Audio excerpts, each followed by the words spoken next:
Hello, everyone. Thank you for allowing me the opportunity to present virtually to the Arkansas Farm Bureau Officers and Leaders Conference. Appreciate John Bailey asking me to kind of give some do's and don'ts regarding feral swine trapping. I'm JP Fairhead with the Arkansas Department of Agriculture, feral swine or feral hog program coordinator. Um, and just really appreciate the opportunity to be of any type of assistance in any sort of technical assistance projects you may have. Briefly, just kind of go over what I've called some best management practices in regards to feral hog control or feral swine control, and specifically to trapping. As many of you are aware, there's lots and lots of resources out there from trap manufacturers to Extension, Mississippi State, University of Arkansas are very, very good resources, and even Texas A&M AgriLife Extension. And so I've kind of pulled from a lot of those different resources to kind of combine a lot of those different elements to try to be as successful with trapping as we possibly can. So without anything else, I'll just get started. Um, Feral swine trapping. For purposes of this project and this presentation, we're going to be talking about entire sounder management using the large corral traps with remote fencing capability. There's tons and tons of types of traps out there, but for this presentation, we're focused more on the Bull Creek type traps associated with the Farm Bill Trap Loan Program or Farm Bureau Trap Loan Program. Just a real quick word about trapping. I looked for a lot of definitions out there, and I kind of teased this one together.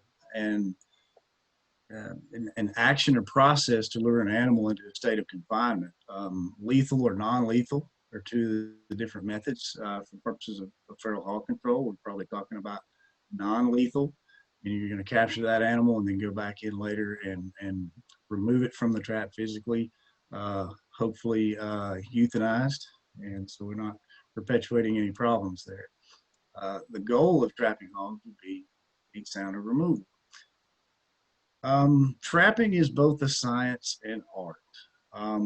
One of the papers I looked at said was done by Texas A&M AgriLife Extension, and it was titled "The Art and Some Science of Trapping." So the science portion involves the process aimed to reduce error and variables. Basically, focus on what you can control. It reduces some shortcuts if you do the same thing over and over again. You can kind of ensure taking out those small variables and hopefully get a better handle to ensure success. And it does create consistency when you're setting up that trap and going about the process. The art comes in. Those are those specific skills, those intangibles that we just cannot teach. Usually come by experience. And the more anyone does something, they're going to grab a better specific skill set related to that task. And again, that comes with a lot of experience, and it can't be taught, but it can be shared via communication. And that's usually like trap locations, reading sign, determining travel routes, and then picking up little small intricacies across the landscape and relating that to trapping efforts specific to your area. So before we start any trapping program or trapping activity, just some baseline information that I like to try to relay to folks on the front end. Feral swine, very intelligent, opportunistic omnivores. They're susceptible to disturbance, and they may exhibit some territoriality. Won't get too much into that, but basically you could have overlapping groups of pigs based on the densities of those pigs. Talking about population densities, I know densities vary by regions across the state. Where I'm from in Northeast Arkansas, we probably had low density. And in areas of the state, I know we have very high densities. And so with high densities, there's low effort to catch pigs because there's simply more of them out there. Conversely, low density, pigs are not bound by that territoriality as much because there's fewer of them, and it takes a lot more effort to go trap those pigs because they have a lot more places to go and they can just be anywhere on the landscape. So kind of keep that in mind as you go about your trapping program. Sounder size and composition can vary. When we're talking about sounders, we're talking about groups of pigs. Non-scientific, but can vary in any size from 2 to 40 plus. We're typically talking about when we say sounders is a sow or sows with her, cohorts and their siblings. So that's when you get those really, really large groups. That tends to be 3 to 4 different age classes from small piglets up to adult pigs. So you'll get mixed bags, different sizes, et cetera, et cetera. Bachelor groups are kind of like white-tailed deer in the summertime. You'll see 3 or 4 bucks running around. Same thing with pigs. You'll see groups typically 8 or less. And what that is we feel in the pig world that those boars have been kicked out. They're trying to set out their own territory and they're on the move and they can present some problems. Dominant or lone boars, you may get, I say lone boars, you may get 1 or 2, and those guys are just running around across the landscape looking for mates, and they can go up at any time, anywhere. Those are the 3 groups to kind of keep in mind. So when you start a trapping program, there's some additional steps. I know a lot of folks have probably already done this, but engaging the landowners and relaying the information related to the process is one of the key steps. Just visiting with the landowner, being upfront and honest and saying, hey, we're going to do everything we can to trap these pigs on your property based on fire sounder management. No guarantee that we're going to catch them, but we're going to do everything we can. That goes back to reducing the variables. Communication among neighbors is recommended simply because if you're adjoining landowner may be trapping as well, and you could kind of be counterproductive. You could have bait sites real close. So we just always encourage folks to reach out to their neighbor and say, hey, we're going to start trapping hogs. Work together. Let's relay information on sounder size, sounder location, so that we don't have 2 traps set up about 100 yards from each other. And say one landowner catches the hogs and the other landowner is trying and hey, we lost hogs, what happened? And the other landowner may have already caught them and they're off the landscape. So just keep that in mind when you go about initiating a trap program. Reduce disturbance while trapping. That can be anything from just hunting, recreational activity, et cetera, et cetera. Just really want those pigs comfortable and calm and not in a disturbed state. Once they get disturbed, they can go nocturnal and change their daily routine. Maintain normal activities in the general area. If this is in an agricultural setting where you're running equipment by a site every day, that's fine. The pigs are used. But it's when you go into back 40 on your property that you probably don't go to every 3 to 4 weeks, and then all of a sudden you're in and out of there every day. That can be perceived as a disturbance. So we want to just try to maintain normal activity. Resist the urge to go and check on things often. That's just one tip that I can always try to give. And so the first thing we want to do when we have hog issues is determine presence and number of feral swine and the composition of the sounders. That's just site reconnaissance, going out, looking at the site, determine if you got sign or damage, etc. If you got sign but no damage, you're probably okay for the short term. You may incur some damages shortly after that. Locate water sources, travel routes, cover, etc., and just try to get a good feel of where the hogs are going to and coming from. That's also a good time to start establishing bait sites with consideration of trap locations. I just always try to say that there's a difference between a trap site and a bait site. Trap site, as everyone probably knows, these traps are large, somewhat cumbersome, and require a larger area. So you always want to kind of keep that in mind and say, hey, this is a good location. I need cell service. Keep that in mind, but establish a bait site close to, but not where you want to establish a trap.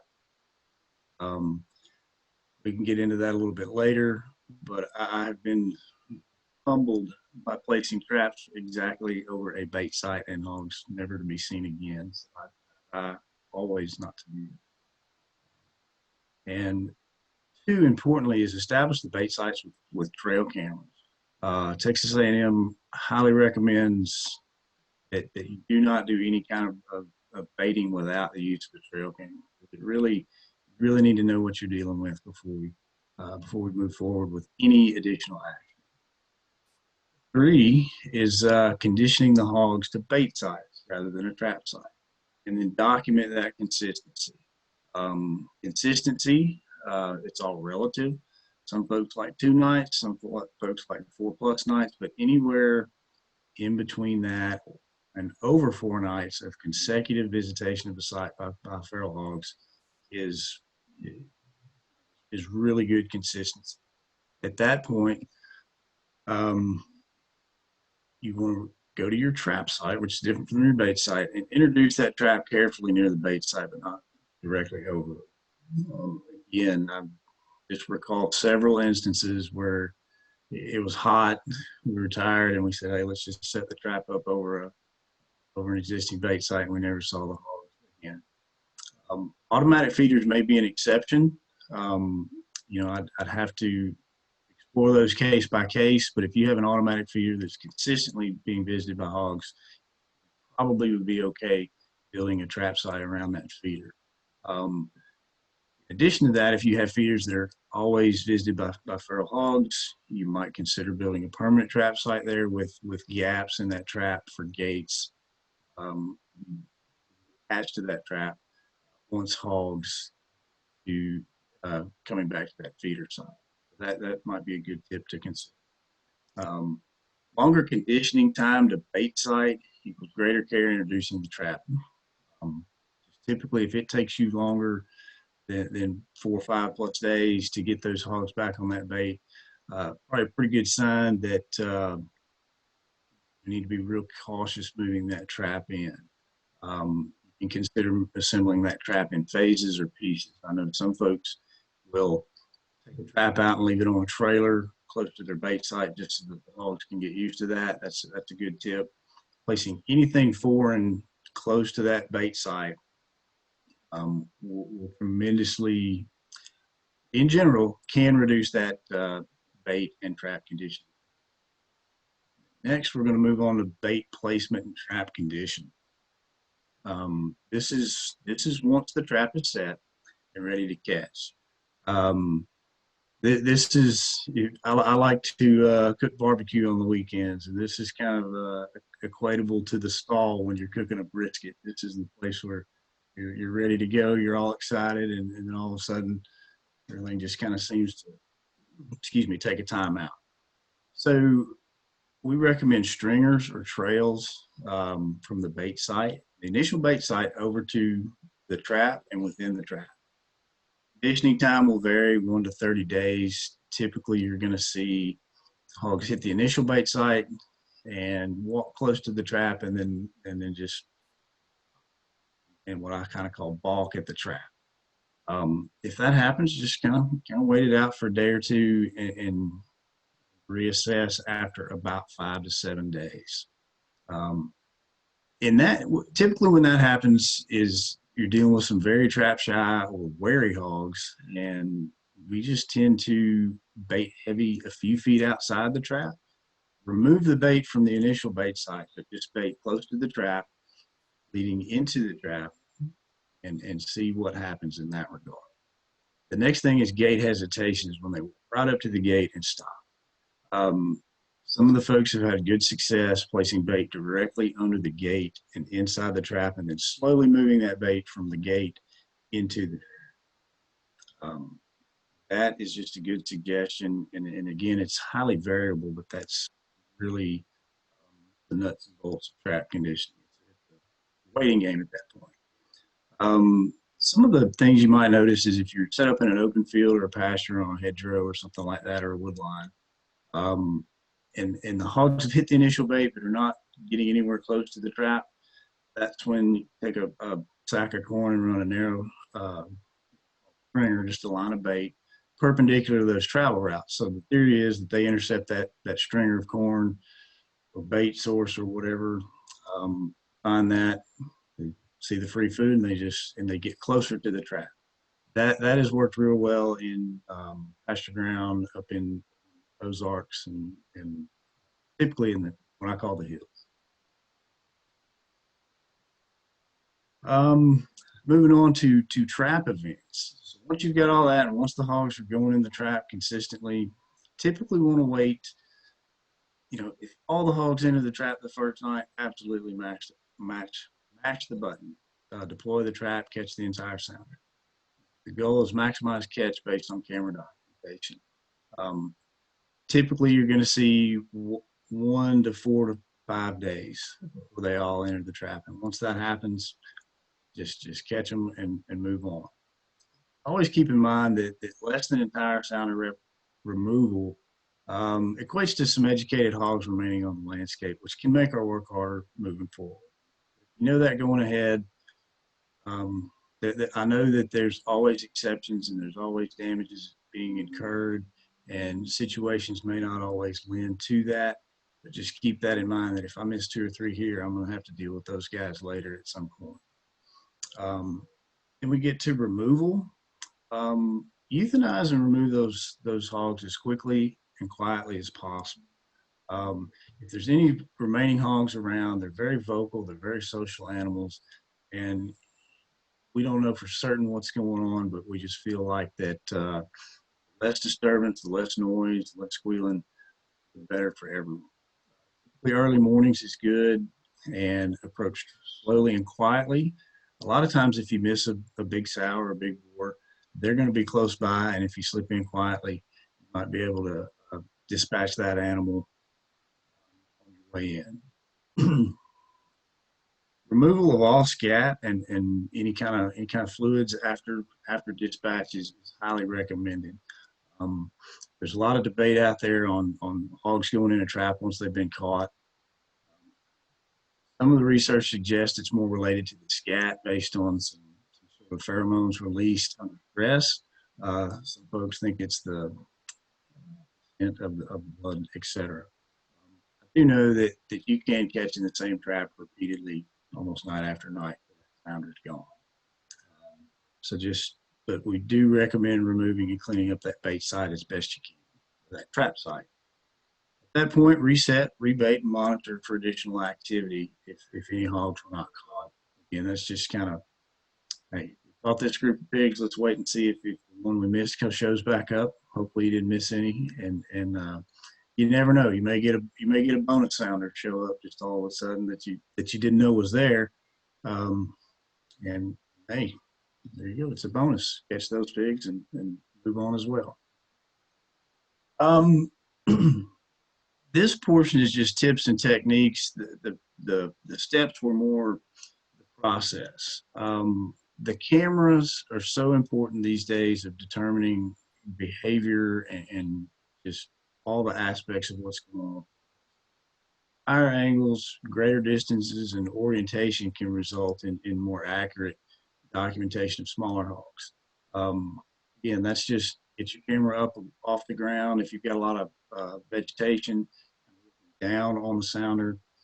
So we want to have that camera high and looking from inside the trap to outside the trap if you're using that, so that you can see if anything is outside the gate.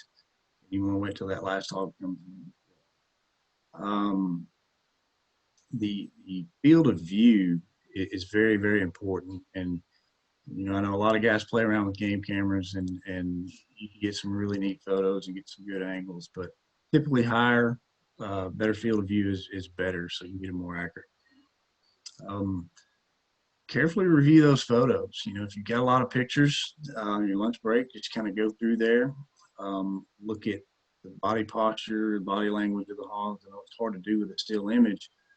However, if you can clear images, relaxed, feeding for long durations, if you get 100 pictures of 10 pigs at one site in a night, that's a pretty good indicator that they're not stressed, that they're relaxed.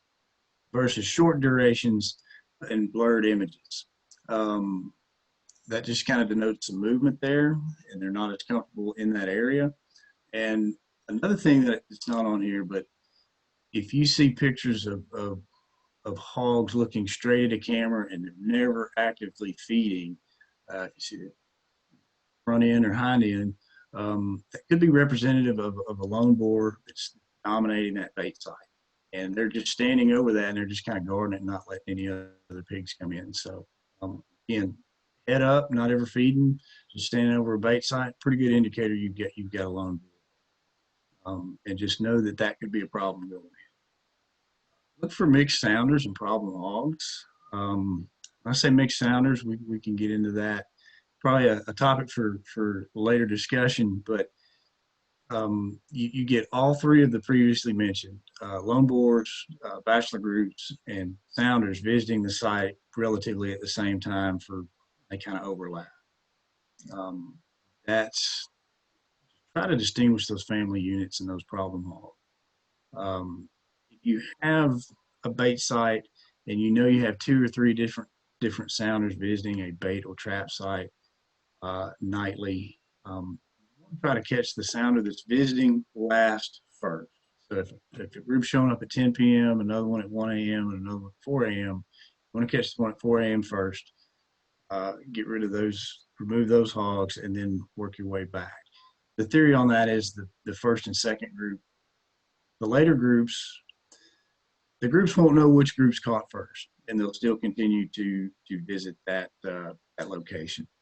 So removing those dominant boars and bachelor groups, that's just typically when they're preventing the larger sounder from coming into that trap, and that's usually what you'll find is that the fine sounder was entering the trap first. Then there's some sort of disturbance. You'll see very random, erratic photos in that regard. And again, you may not see a lot of still photographs, but you'll see a lot of running around, a lot of activity, and those lone boars are running everything else off.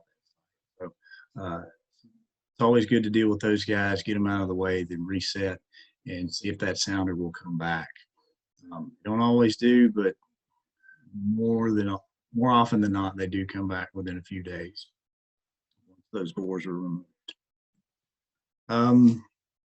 Here's just some pictures of some camera angles. I know I said don't put a trap around a feeder, but this was a case where these hogs were coming to this feeder for about 2 weeks. We felt pretty confident that we could go ahead and set that trap up. You'll notice that that's a high angle, looking down on the trap, looking outside the gate, trying to catch that. The image on the upper left is actually a pretty good image, but again, it's really low to the ground. We can't see what's to the left or right of that. So if there's a larger adult outside of that, could be difficult to pick up those individuals and determine an accurate number. The bottom right is an old photograph from Pettigene River WMA, and we actually had another camera that the image is not shown, but we had to pose those pigs. We got a very, very short window of opportunity to catch them. And as you can see, we kind of baited the back of the trap and had the camera angle looking down on those. And, it's not the best, but that was in the early phases when we were kind of learning what was going on. And really want to get an accurate count on those. But as you can see, we're always looking out that door for a straggler or two, or the gate for a straggler. It's just another good camera angle. We're up above we're high, and we're looking down inside the trap. We've got a fairly accurate count of that sounder, and that was captured. Again, just some more quick tips on bait and baiting. When you establish bait sites, it's okay to run a bunch of bait sites, but avoid competing bait sites once you've established them on bait. In other words, about a half mile to 3/4 of a mile away is a good rule of thumb. Once they're on bait, try to remove those external bait sites that they're not visiting as often, and reduce it back to the initial bait site or your trap location. The idea on that is the hogs have, if you've got a trap up and there's a bait site a half mile away, no trap, they're probably going to go to that one first. So really the kind of the art comes in determining the best bait location, and then removing those food sources so they're not just free access to bait or corn or whatever you're using there. Bait heavy. Once consistency is established, do everything you can to not let that bait become depleted or run out. The worst thing you want to do is spend a lot of time and effort getting those hogs on bait, and then something happened, run out of bait, and if that food source is not there, they're going to move on. So just keep that in mind. Positive reinforcement. Always freshen the bait site when visiting the site. If you're going down for battery maintenance or trap maintenance or something, try to associate your presence with an additional food source. Maybe it's some strawberry jello. Maybe it's a nut-based oil, acorn oil, walnut oil, pecan oil, something like that. Just anything that if hogs are in the general area and they hear an ATV or a truck or something like that, they don't associate it with anything negative. And that just goes back to bait and visit the trap during midday or less active periods. Hogs are less active. Again, just trying to keep them calm and cool and ready to catch. We want to maintain normal operations within the general area. I mentioned that earlier.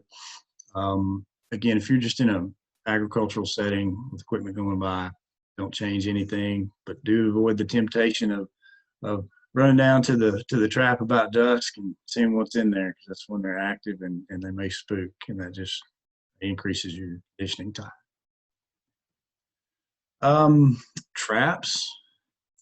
This is really some more of the art of trapping.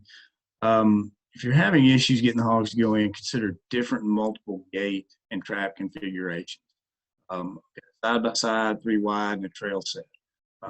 Side by side is when you put 2 guillotine style gates side by side with some sort of connector. Instead of an 8-foot opening, you have a 16-foot opening with a spacer of about 4 inches. Some folks will buy an additional gate and they'll do 3 wide. So essentially you have a trap that's half open. And I use the crawl space analogy on my house. I'll go in that crawl space. I just don't like to. But yet my garage is, when the garage door's up, I walk right in and no hesitation. So think about that. Then I've got something called a trail set. That's just a long, narrow trap, kind of shaped like a football. If they're going through a trail corridor or wood road or something like that, that can be effective too. Kind of think outside the box and consider different configurations. Removal. Establish a backup plan and designate an operator or remover. That's just simply, if you're going to be out of town, be out of pocket for several hours or days, call a friend, say, hey, can you monitor my trap? I'm going to be at the lake. We get it. Weekends, vacations, holidays, life happens. Backup plan so that we don't miss an opportunity to catch a sounder of pigs that we've been after for about a week. Just make sure there's somebody on standby to help you drop the trap, and then also dispatch those hogs. I think lastly, I've got trap maintenance. Check for wear and tear, maintain as needed. Repair the broken wires, and that's more the cage wires. These pigs get really, really active in these traps once they're caught, obviously. And 2, when they're really relaxed and feeding, there's a lot of social interaction going on. And if you've got any kind of broken wire sticking in that's a sharp edge, that and a hog bumps into it, it could be it could introduce some potential for them to leave that trap site. They could experience some negativity with that. Any sharp edges, anything like that, just look for that. Just those little small things. Reduce metallic rattle. Never thought about that till a good friend of mine mentioned that he had a thunderstorm move through the area one night. and the hogs were in the area. They were in the trap. The thunderstorm moved in, and there's a lot of high wind, and they left, and it took them a while to get them back on bait. And he finally realized when we went back down there a couple of weeks later, and there was some high winds. There was a loose connection on the trap, and it was just sitting there beating and banging and rattling. And he felt like that spooked the pigs enough to leave that site. That's just a little thing right there. Just make sure everything's tight and quiet. Battery maintenance, just make sure those batteries are charged all the time. It's never Murphy's Law. If it can go wrong, it will. And just when we go on for a few days, make sure you got a hot battery on there. Always double check your latches before leaving the site so that you're ready to catch. Nothing's worse than finding out you've got a bad latch after you try to catch a group of pigs. And then some final thoughts here. Just expect the unexpected. Just going to a conference one time, and they had that sign on the interstate several times, and it's just always kind of stuck with me. Learn from those experiences. Try to avoid them in the future. You're just something's going to go wrong. Just expect it, but just try to take it with a grain of salt and move on. Do not get discouraged. The trapping hogs is not easy. It's a lot of time and effort commitment. But I do know that the sounders that are the hardest to catch, once you catch them, those are the most rewarding. And again, don't get discouraged. Just keep trying and think outside the box. Think about different ways to hide traps and just always rewarding to outsmart something and catch it. So think outside that box. Last thing is just reach out to others for advice. I know I'm by no means an expert. But there's a lot of folks around the state in different regions that have probably experienced a lot of the same issues if you have them, and they may deal with them in ways that you never thought of. And so don't be afraid to reach out to others for advice and just communicate so that we can all learn from each other, move forward, and hopefully start removing some more hogs across the landscape. And since this is virtual, if you have any questions, there's my email address, my cell phone number. I'll be happy to answer any questions. Try to get folks in contact with other folks that may have the answer. Thank you.